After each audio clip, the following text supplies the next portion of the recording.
And so, in conclusion, young ladies, let me again remind you there's a psychological reason behind every crime. Now, once we have that reason, we have the motive. And once we have the motive, the finding and apprehension of the criminal is merely a matter of police routine. And as for murders, we find that the greater percentage result from the psychological reactions to frustrated ambitions, jealousy, and hate. I thank you. Young ladies, please. Thank you. Thank you so much, Dr. Danfield. Mr. Psychologist, honored by your presence. The honor is all mine, Dean Chase. Now I believe Miss Fairfax and I are well along. Ready, Rusty? Right with you, Dan. Goodbye, Dr. Danfield. Goodbye, Dean Chase. Well, how did you like my lecture, Rusty? Well, Can I have your autograph, Doc? Of course, you only have your book. Yeah. There you are. Oh, thank you. Danny. I asked you, Rusty, how was my lecture? those girls, they make me so mad. Why? What did I do? But I didn't hear a word you said. What makes you think that? They were too busy watching that cute way you raise your eyebrows when you talk. Well, then, how did you like my lecture? Well, you know, Dan, you do look like Michael Dunn.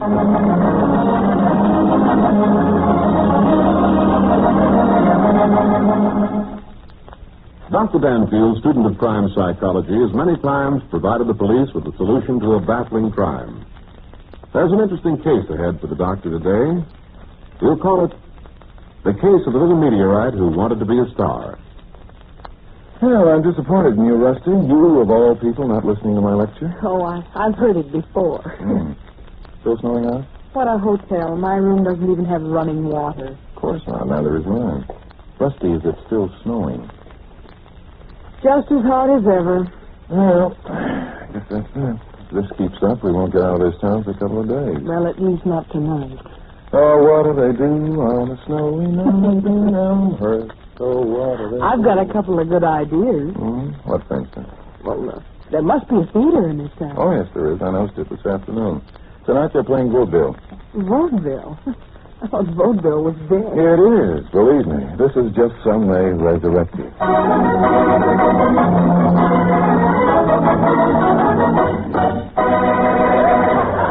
So you think you know all about music, do you, Tiny? Sure, Slim, I know all about music. Okay, then, what is a scale? A scale? Yes, a scale. What is a scale? A freckle on a fish. No. A scale is Oh, brother, is this corner? Rusty, this is the feature act. Slim Miles and Tiny Corbett. Now, listen. The scale is a system of notes running from sea to sea. Well, doesn't a fish run from sea to sea? Forget about the fish, Tiny. A scale starts with dough. Oh, money. No, not money. Not money? Of course not. Dough is the first note of the scale. Now, after dough comes raise. Oh, raised after the money. Raise not after the money. And she isn't the same way that I know. No, Tiny. Those fellows are stopping at our hotel there. Oh, yeah? They're living just across the hall from mine. Now, after raise comes me. I thought so. Raised after the money and you're after raise. Not me. I didn't say me.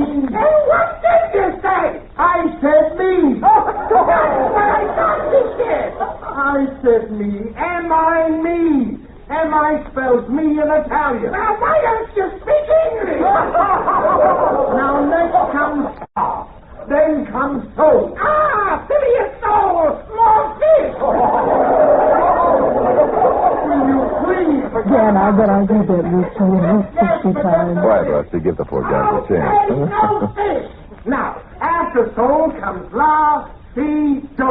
Oh, no dough. Yes. A scale has dough on the top and dough on the bottom. Dough on the top and dough on the bottom? Yes. Now, do you know what a scale is? Sure. All right, then, what is a scale? A piece of apple pie.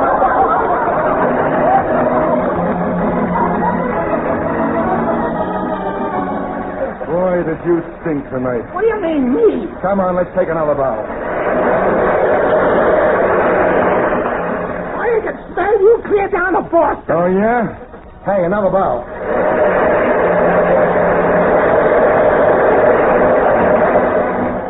Won't you ever learn to wait for laughs? Me wait? Why, you jumped all over. Oh, how you Peaches? Hi, Tiny. Gee, your voice was swell tonight. Oh, I was okay, but Slim, your brother, what a lousy straight. Why, you silly-looking fat ape. I could find a better comic than you down at the zoo. Boys, what do you want to do? Break up a good act? Oh, nuts. I'm going to change. Yeah, me too. Well, I got a song to sing. See you after, Tiny. Yeah, see you after. Brother, if it wasn't for Peaches, I'd quit the act right now. I may do it anyway. That's another thing. That Peaches thing. Why, she's a No, troublemaker. I'm warning you. Don't you say anything Why, about that little bum, she's the reason for all our... Ah, shut up. If it wasn't for her, we... Shut up. Don't you tell me to shut up, you little scoundrel. You slapped me. Next time, I'll knock your teeth out. One of these days, I'm going to kill you for that.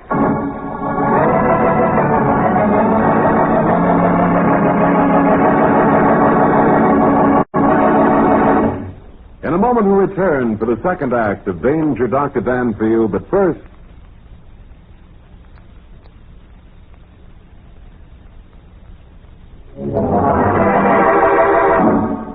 Now back to Michael Dunn for the second act of Danger, Dr. Danfield.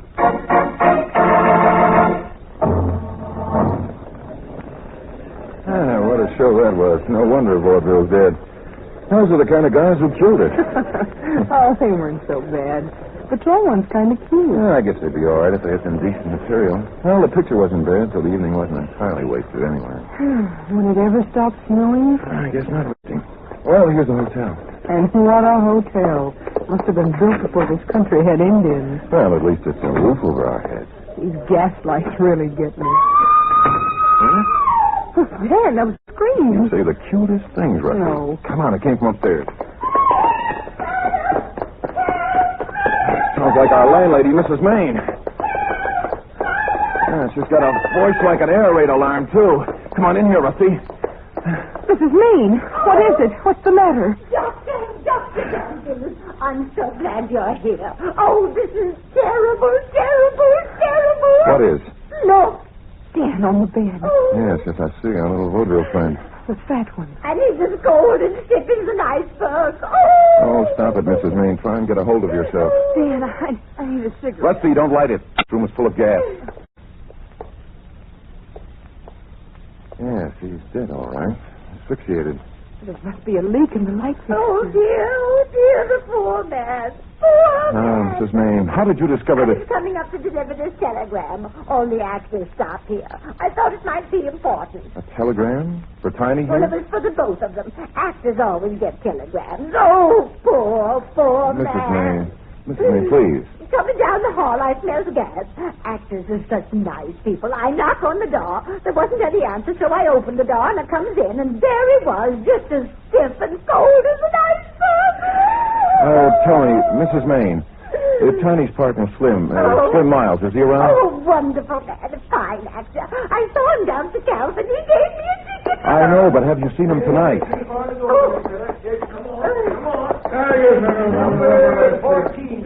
I know my drawer when I see it. There's his. A wonderful man seems to be staggering in. Hello, folks. This here a friend of yours? I picked him up for being drunk in the short. Bring him right in, will you, officer? Okay. Yep. Oh, you know, with his load, that makes 2 loads of carrying. Such jokes. Now, don't anybody light a match. You ain't his partner, young fella. I know you ain't. I seen him down to Calvin. Well, he gave me a ticket. No. His partner is over there. Oh, sleep. No, dead. What? What's that? Who's dead? Tiny is, Slim. Can't do this to me. Tiny can't do this to me. I'm afraid it's already been done. Slim, there's a telegram for you. Wish you'd please open it. Telegram? Give it to him, will you, Mrs. Maine? Here.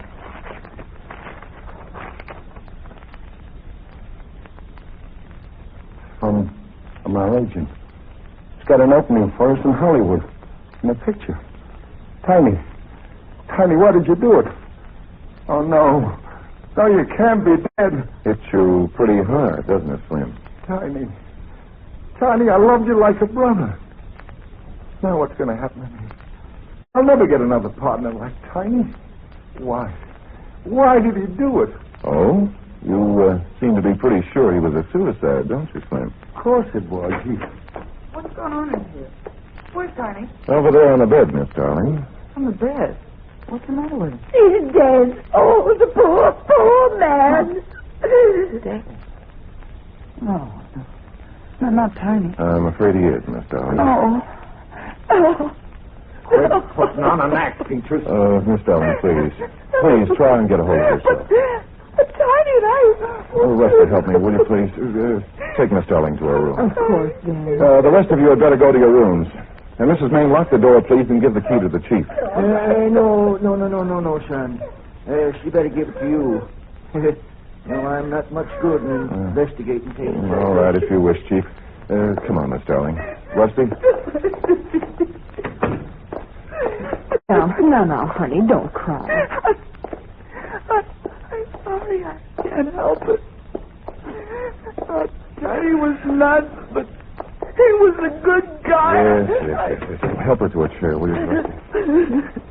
There you are, Peaches. Nobody knew what a good guy he was. Nobody. Dr. Danfield, you just got to find the guy who killed him. Oh, and you think he was murdered? Of course he was murdered. Tiny didn't want to die. He has everything to live for. I'm afraid, Miss Darling, that everything points to an accident. But how? Well, it could have been one of several things.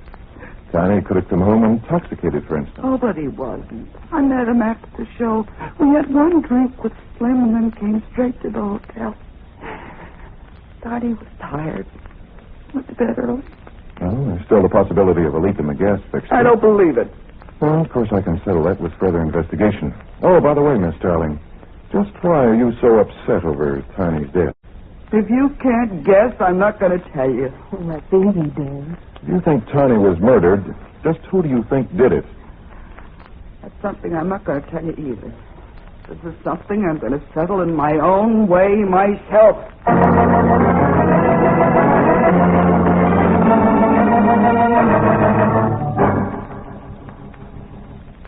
I'm not a bit satisfied this was an accident, Rusty. Well, it looks simple enough to me. What's worrying you? Well, Miss Darling, for one thing, and this light fixture for another.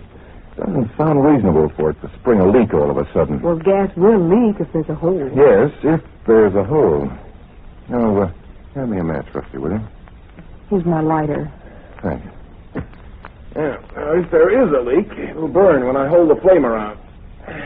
This fixture is up high. I can hardly reach it. There. Now, you see, Rusty? No gas leaking out of this thing. Well, That means somebody turned it on. You better have this valve checked for fingerprints, Rusty. This has to be either suicide or Peaches is right. It's murder.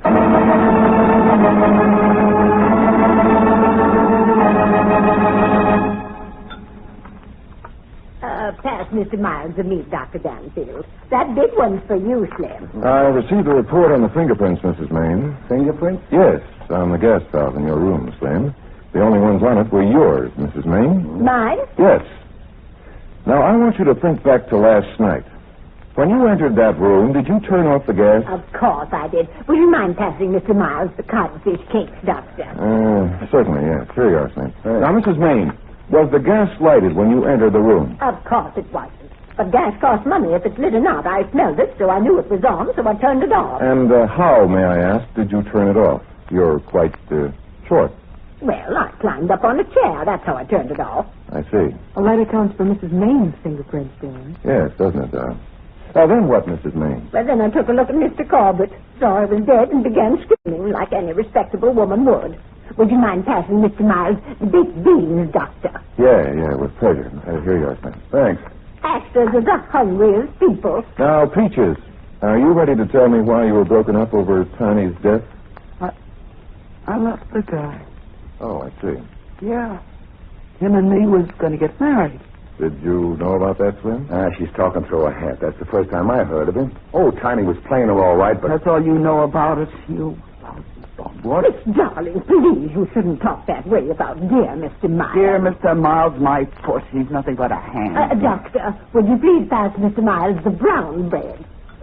Yes, of course. Go on, Mrs. Darling. Just to prove that we was going to get married, Tiny and me went out and put a down payment on the farm just 3 days ago. You mean you and Tiny were going to quit show business? Sure we was. Me and Tiny was going to tell you to take the old axe and go to Nantucket in a bucket. Oh, my, what language. Flynn, what about you? Yeah, what about me? Well, judging from your condition last night, you'd spent quite a spongy evening. Tell me, did you and Tiny ever have any argument? Oh, sure we did. And what a dozen. We had one yesterday, in fact. Oh, serious? Nah, just the usual stuff. We made up. Him and Peaches and me went in and had a drink together. Tiny was tired, so we come up here to the hotel. Now, some of the boys at the bar said that you were telling them that Tiny, stunk. Nah, they got it all wrong. Tiny was the greatest comic that ever lived. Doctor. Yes, Mrs. Would you mind passing Mr. Miles the apple pie? Yes, of course. Here you are, Flynn. Thanks. Mrs. Maine. Yes, Dr. Danfield. Would you mind passing me the nuts, please?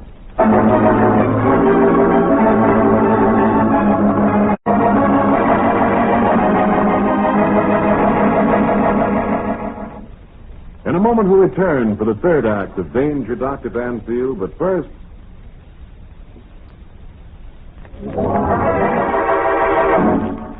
And now back to Michael Dunn for the third act of Danger, Dr. Danfield.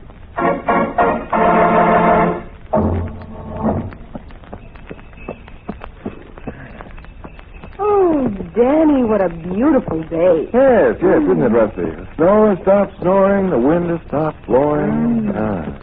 Oh, by the way, did I tell you that Elmhurst was my hometown? You know, I used to live on Elizabeth Street. Do you mean that people are actually born here? That is not very funny, Rusty. I'm sorry. Dan, What? my hands are cold. Well, why don't you sit on Oh, Dan.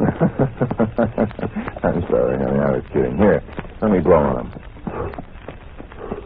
What are you coming way out here for? Oh, I thought you'd like a sleigh ride. Oh, I do, but what are we coming way out here for? Well, I can't quite reconcile that statement that Peaches made that she and Tiny were going to be married. Fine, Dan. Oh. Now, if you'll hold them, they won't get cold again. Sure. Look, no hand. Oh, well, the horse probably knows the way anyway. What's the matter with Peaches and Tiny getting married? Hmm? And what's driving way out here got to do with it? Well, despite the fact that Peaches talks kind of rough, she's a very beautiful girl. And strictly Broadway, if you know what I mean. Why would a girl like that want to marry a homely, fat little man like Tiny? Because she loves him. Well, if she does, she's got more character than she's shown us so far. And after coming out here, I want to check up on that farm story. See if they really did make a down payment. And, incidentally, while we're on that subject, this must be the place.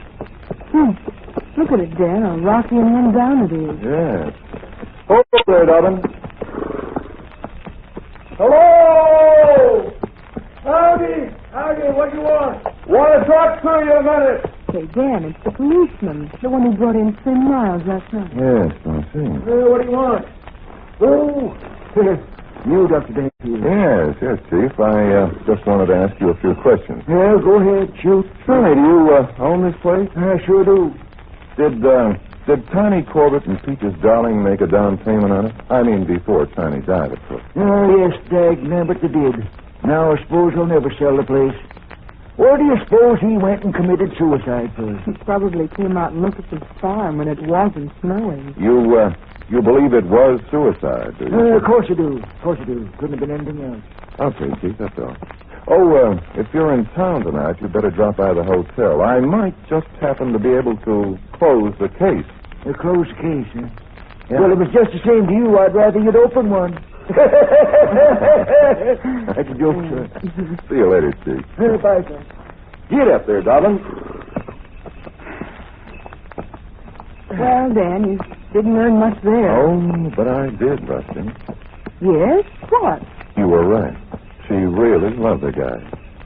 Oh, jingle bells, jingle all the way. Oh, what fun it is to ride in a one-horse open sleigh.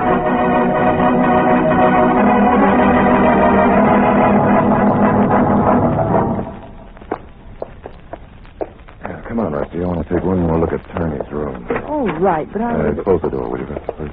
Sure. Dan, what are you going to find? Hey, take a look at this confection. The gas jet? Yeah, look. No, Dick. I'm choking. Okay, talk. It's loose, Rusty. Needs tightening. Oh, what does that prove? Notice the handle on this valve. One of those one-sided kind. It sticks straight up when it's closed. Well, so what? So I think we'd better have another little talk with Mrs. Maine. Wow. Here's the good lady in person. Well, what are you two doing in here? Having no respect for the dead? Enough to want to avenge his murder. Murder? Oh! Mrs. Maine, just where did you find that telegram that came for Tiny and Slim? I didn't find it. It was delivered. When? Around supper time. And, did you keep it in your possession until you gave it to Slim? Of course not. Put it on the hall table where I always put telegrams. Tell do you know, there anyone else saw it but you? Well, how do I know? They could have. It was laying there long enough. I see. Now, once more, exactly what did you do when you entered the boy's room? I already told you. I kicked his clothes out of the way, grabbed a chair from in front of the dresser. His clothes? What clothes? His clothes. Mr. Corbett. It was in the middle of the floor, at least his coat was. Had to kick it out of the way so as I could get the chair under the gas jet. I see. That's all, Mrs. Maine. Oh, will you please notify all your other guests to meet me here after supper? Now it's time. Poor Tiny had a good old-fashioned wake.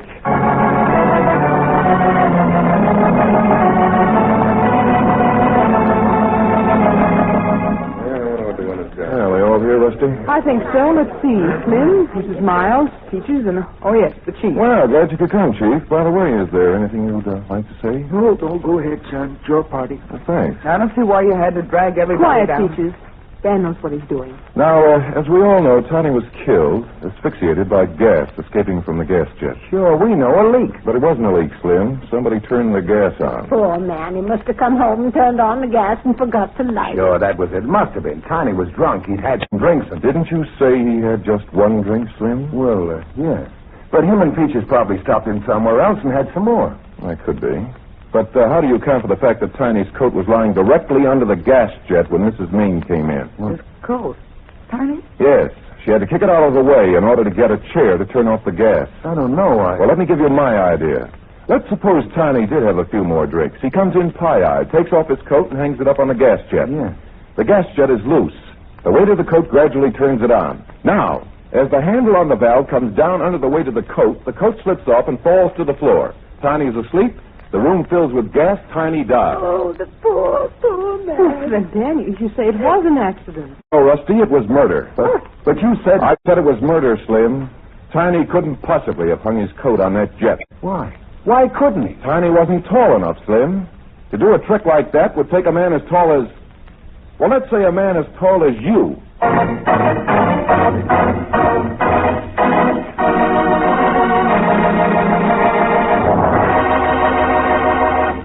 In a moment, we return for the conclusion of Danger, Dr. Danfield, but first...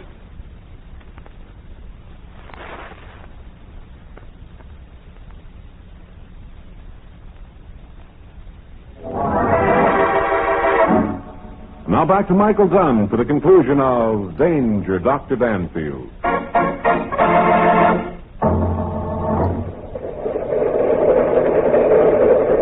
Oh, am I glad to get away from that town, even if you were born there.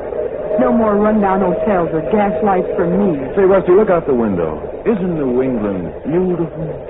So white and clean under a new blanket of snow. Get him waxing poetical again. Ah, it's lovely, Rusty. Lovely. Dan, how did you ever guess it was murder instead of an accident? Oh, one little mistake. A murderer always makes at least one, you know. What was that? The lack of other fingerprints on the gas jet. Slim had wiped them off. But how would that prove it? Well, he and Tiny had used that room for about a week, so his fingerprints would have to be there under Mrs. Maine. I see.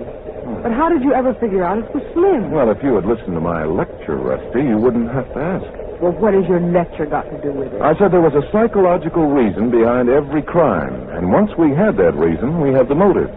Well, I know, but what was the motive in this case? Frustrated ambition, jealousy, and hate. Like any good Greek, you will always have a word for it. You see, Rusty, Slim saw the telegram lying on the hall table and read it. He knew about the offer to make pictures in Hollywood, but Tiny was sick and tired of Slim's bullying. He had already made up his mind to buy a farm, quit show business, marry Peaches, and settle down. Now, Slim was jealous of Tiny. He secretly knew that Tiny was the best part of the act.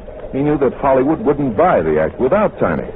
So his ambitions to become a movie star were thwarted and frustrated. Well, how about the hate part of it? Well, wouldn't you hate a guy who did that to you? Hate him enough to kill? Guess I would. And, of course, after figuring out the motive, the rest was just ordinary police routine. I see. Dan, Yes, Rusty? what's the scale? A scale, my dear Rusty, is what a poet starts with when he wants to write a song. A system of notes, which, when properly welded together and combined with beautiful words and sung with, say, a voice such as mine, makes the beautiful ladies fall right into our laps. Oh, Dan. You know, I was afraid you were going to say it was a sprinkle on a fish.